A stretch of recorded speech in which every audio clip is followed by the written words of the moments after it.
Hi, and thank you for joining us. We begin with a tale of two parties, with the midterms now less than 6 months away. Today, President Trump had a testy meeting with Senate Republicans. Louisiana Senator Bill Cassidy says he lost his temper and Trump raised his voice, but the president described the meeting much differently. I think we had a really great meeting, and we're very proud of the party. We like our leader. We like everybody really in the room. I don't like a few people, but that's okay. I think you know who they are.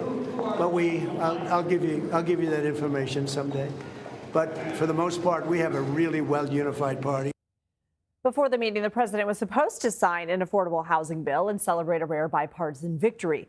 Now, Trump says he won't sign the bill until Congress passes a controversial voter ID bill called the Save America Act, which is stalled in the Senate and which Democrats warn could disenfranchise millions of eligible voters.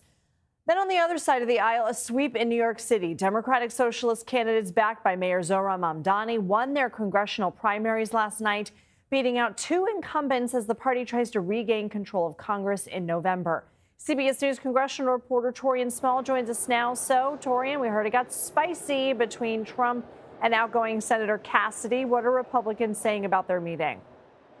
Yeah, I mean, we heard it from the president there. There's a lot of Republicans he liked and then a few he didn't like. He didn't want to name it, but we already know Senator Bill Cassidy, as you just mentioned, was the chief person that he had this spat with. Cassidy said that this conversation, this heated conversation, was framed around that Iran war powers vote that happened earlier this week. He said the president pretty much railed on the party, asking why anyone would vote for that. And Cassidy's response was, well, if you really want to know, it's because Americans don't know what your plan is, what's the goal, and you haven't really effectively communicated that with Congress. Take a listen to Cassidy when we caught up with him just a few hours ago.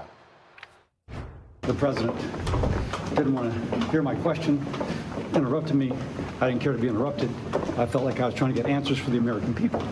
And I'm not going to be bullied when I'm trying to get answers for the American people. And so it escalated from there. At some point, it de-escalated. Sources in the room also confirmed that he took a swipe at Senator Lisa Murkowski just moments before she entered. She said that she wasn't there for any words said about her, but she also ultimately said that she was quite confused on the president's handling of this housing bill and his push for the SAVE Act, even though it is something that a lot of Republicans were in line with.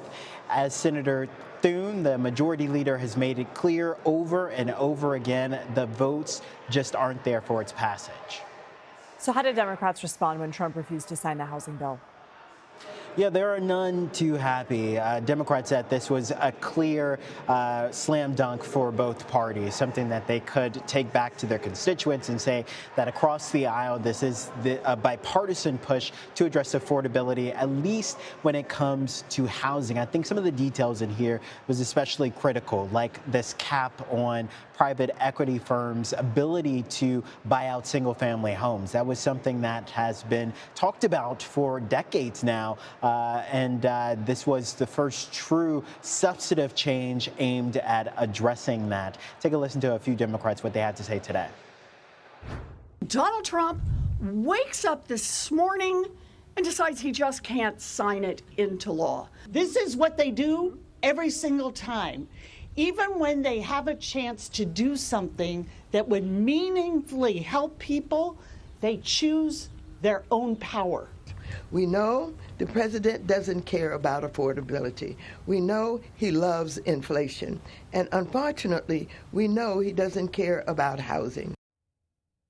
And listen, Republicans aren't happy about this either. Representative French Hill, who is one of the co-sponsors for this bill in the House, said that he was quite perplexed, and he said this was months of negotiating and work, but he's hopeful that the president would ultimately sign this bill. He doesn't have to, though, Lindsay. Ultimately, if he does nothing, after 10 days, it'll automatically be signed into law or become law.